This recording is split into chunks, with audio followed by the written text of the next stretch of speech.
Saudações brunegas, meus amigos, uma vez mais aqui no nosso canal Fla Toulouse. Meu nome é Leandro Tavares, gostaria de trazer aqui com vocês repercussões do vídeo da Jovem Pan Esportes, onde o pilhado fala muito revoltado com essa arbitragem vergonhosa que houve ontem naquele Fla-Flu, que muitas das opiniões que ele dá aí eu concordo plenamente. Eu não tinha visto os lances bem específico como ele pegou os lances, e eu acho muito interessante trazer aqui para vocês.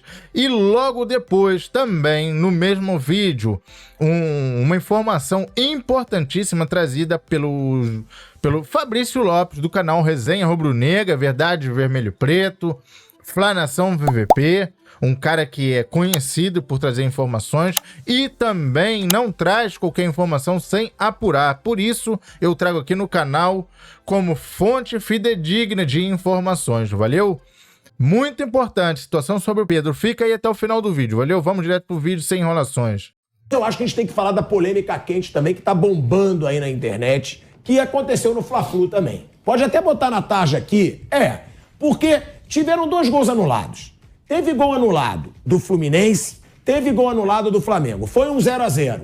Agora, me desculpa, a falta que marcaram no gol, eu vou mostrar as duas. A falta que marcaram pro Flamengo, pro Fluminense, do Pablo, é uma vergonha, gente. É uma vergonha. É um lance total de jogo. Total. Um lance de jogo total. Não tem aquele empurrão descarado do Pablo. Olha aí, é esse o lance. Ele já pode mostrar o lance? É a falta do Pablo? Porque a falta do Pablo, pra mim, foi uma vergonha. Não, pegou pela metade. Tem que tirar a tarja. Mas tira a tarjinha também, Gabriel, por favor. E vamos mostrar. Porque, olha aí. Olha aí, aí vai falar, teve um empurrão. O cara do Fluminense tá jogando o corpo em cima do Pablo. O Pablo é aquele movimento de jogo, pra mim é total de jogo. O jogador do Fluminense desaba. Nem o jogador do Fluminense pede a falta. O jogador do Fluminense se levanta. Ele nem pede a falta. No momento, depois do gol, ele pode ter pedido. No momento, ele nem pede a falta. Aí o Pablo tira, o lance segue. Pra mim, lance total de jogo. É aquele negócio, nunca seria marcado uma falta dessa se não fosse o VAR, se não tivesse sido o gol. O jogo ia continuar em qualquer situação. Eu não marcaria, sei que você é chamado de clubista, também não tô ligando. O do Fluminense, eu achei claro. E mostrar. Vamp, marcaria essa falta do Pablo?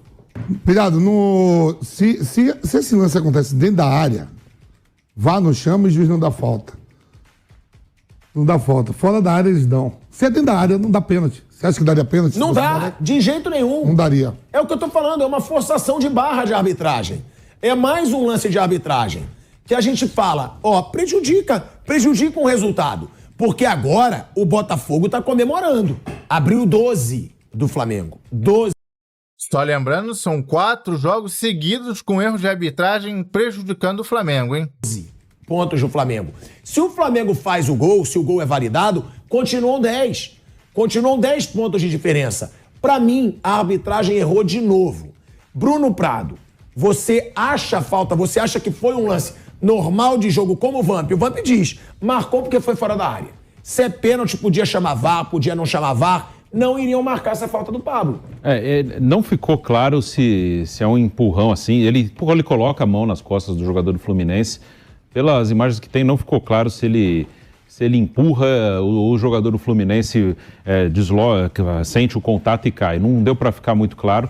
O lance do gol do Fluminense também é um erro de uso do VAR.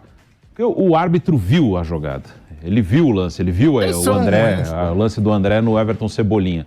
E aí ele viu o lance, interpretou e seguiu. Não deu a falta. E depois no VAR ele vai lá e reapita a jogada. Então também ele erra na maneira como usa o VAR, ele erra em tudo. Há um excesso de preciosismo, de buscar um lance. Vamos buscar como a gente pode anular um gol. Então, eu acho que ele erra nos dois. No primeiro ele erra por usar errado o VAR, e no segundo, para mim, não ficou claro que foi o suficiente para derrubar o jogador do Fluminense. Agora, Zé, eu vou perguntar para você, vou perguntar para o Flávio também, que o Flávio sempre chega, com aquele discurso, fez curso de arbitragem. Então agora eu vou te perguntar sobre esse lance aí do Pablo. Porque O lance, eu vou colocar de novo, né? Eu vou colocar de novo o lance aí na tela, Flávio Prado, pra você ver. É do Pablo no lance do gol do Gabigol. E é um lance que compromete, sim, no resultado da partida. Seria o gol da vitória do Flamengo. Eu também vou querer mostrar já o do Fluminense, tá? Mostrar também o lance do Fluminense, que aí eu achei claro mesmo. Esse é o lance do Pablo. É um lance que tá ali, aquela disputa por bola, o jogador do Fluminense desaba pra baixo, e aí eu vou querer lembrar, Flávio Prado, a versão do senhor Seneme, presidente da comissão de arbitragem, porque agora, se ele defender essa falta, eu acabo com ele no argumento. Porque no pênalti no Everton Ribeiro, contra o Palmeiras, ele disse que não houve impacto para aquela queda do Everton Ribeiro. No puxão de camisa no Bitelo do Grêmio contra o Botafogo, ele disse que não houve impacto para puxar o Bitelo para baixo. Nessa vez, se ele falar para mim que teve impacto pro jogador do Fluminense desabar do jeito que ele desabou, e ele nem reclamou, aí esse cara não tem critério nenhum. Aí não dá pra gente confiar nos critérios do presidente da comissão de arbitragem da CBF. Porque, me desculpa, não teve ali um empurrão pra você anular um gol do E aí, Flamengo. nação? Rapaziada, não esqueça de deixar o seu like, dar essa força aí ao canal. Vamos continuar aqui com o vídeo, valeu? Eu quero falar com vocês a respeito do Pedro. Eu tenho uma informação desde ontem que eu não passei para vocês porque eu não queria gerar nenhum tipo de insatisfação ou nenhum tipo de comentário antes desse clássico contra o Fluminense. O Flamengo agora vai ter uma semana livre para poder treinar, para pegar o América Mineiro só no sábado que vem. Então agora não vamos implementar crise, vamos falar sobre a verdade, doa a quem doer, mesmo que doa em nós mesmos, torcedores rubro-negros. O Pedro não está satisfeito novamente. E agora o Pedro está mais insatisfeito do que antes. Não estou falando para vocês que o Pedro não sentiu dores musculares, tá? Não estou falando isso não. Só estou dizendo para vocês que o problema com o Pedro não são só as dores musculares. Durante essa semana, logo depois do jogo contra o Atlético do Paraná, eu relatei a vocês que o time do Flamengo estava em frangalhos quando voltou aos treinamentos devido à dureza do campo do gramado sintético. E o Flamengo jogou na Arena do Palmeiras e na Arena do Atlético Paranaense, 2 gramados duros, e por isso a maior parte da equipe estava sentindo dores musculares. E tem gente defendendo o Maracanã com um gramado sintético, hein? Mas o caso do Pedro, o buraco vai mais embaixo. Desde ontem que eu estou com a informação que o Pedro está insatisfeito, porque voltou a ser banco de reservas num ano em que os números do Pedro são amplamente superiores aos números do Gabriel. O Pedro entende que hoje ele é reserva na equipe do Flamengo pura e simplesmente por preferência do treinador. E o Pedro já viveu essa situação anteriormente e chegou a ameaçar sair do Flamengo. Só que chegou o Dorival Júnior, encaixou Pedro com o Gabriel e aí as coisas deslancharam. Com a volta do Bruno Henrique, o Pedro não está enxergando que ele vai ser titular do Flamengo. Ele enxerga que tem mais chances da dupla de 2019 ser reeditada, Gabriel e Bruno Henrique, do que ele passar a ser titular da equipe rubro-negra por conta da preferência pessoal do Jorge Sampaoli. Todo mundo sabe que o Jorge Sampaoli pediu a contratação do Gabriel em quase todas as equipes que ele treinou. E ele gosta muito da movimentação do Gabriel. Tanto é que pediu ao Pedro para se movimentar mais. O Pedro tentou cumprir, começou a sair mais da área, mas bastou o Gabriel sarar da lesão pro Sampaoli voltar a utilizá-lo como titular. E o Pedro, gente, se tem uma coisa que o Pedro não é um cara paciente. Já vimos isso no passado e ele agora volta a ficar impaciente novamente. Se a mãe do Pedro voltou a chorar, eu não sei.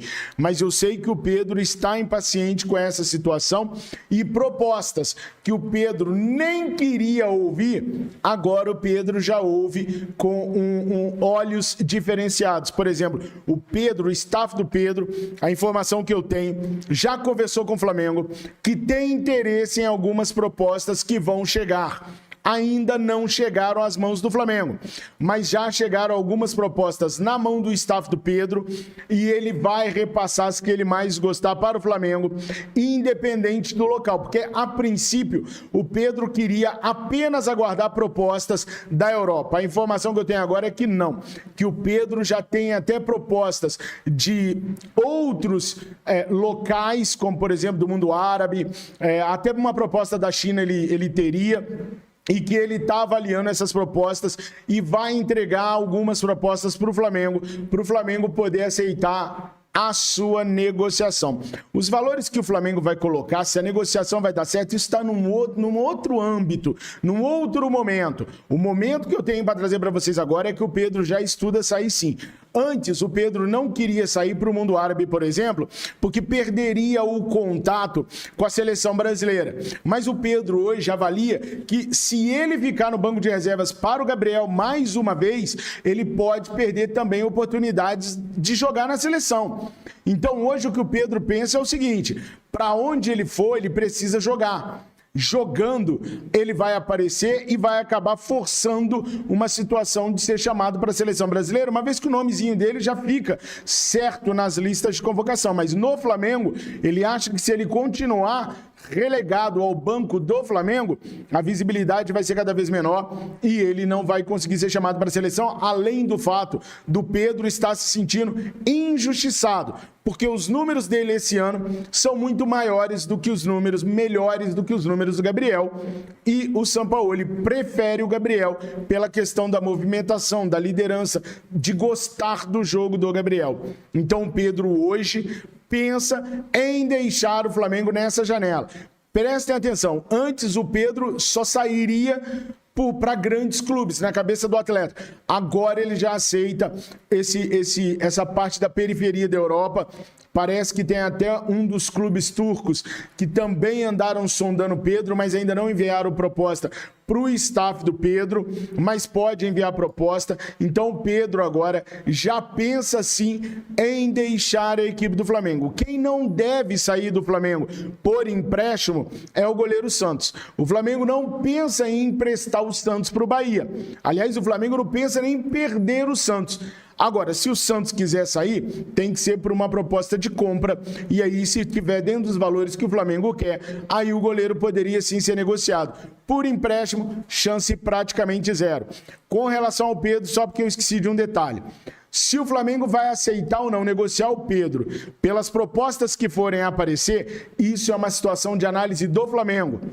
Agora, que o Pedro vai entregar, está analisando e vai entregar algumas propostas para o Flamengo, vai. Então, o problema do Pedro não é só muscular, tem esse problema também de não querer aceitar mais ser a segunda opção. Porque reserva nesse time do Sampaoli ninguém é.